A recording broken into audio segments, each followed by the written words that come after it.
Yomg'ir yog'ish boshladi, kunlar ham suvotdi. Kichkina va katta uylarda bo'layotgan muammo o't o'sib, uni olish kerak. Bunga yechimni gidroeksperiment orqali beramiz.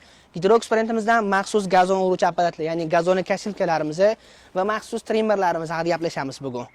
Bugun sizlarga maxsus video qilamiz, ya'ni maxsus apparatlarimizni ishlatib ko'rib, sizlar sifatini ko'rasizlar va ishlash jarayonini ko'rishingiz mumkin.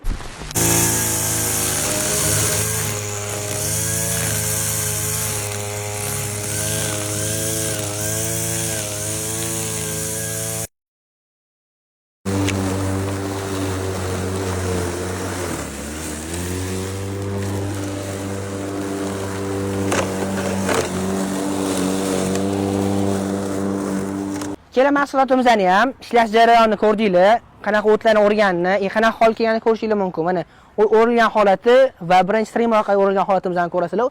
Trimmerimiz o'tlarni tashlab ketdi, keyin gazon kassilka bilan biz o'tlarni yig'ishtirib, bir tekisda o'rib oldik. Kimgadir qiziq bo'ladigan bo'lsa, kela mahsulotimiz ham sotuvda mavjud. Kommentariyga yozinglar yoki bizning nomlarga bog'laninglar.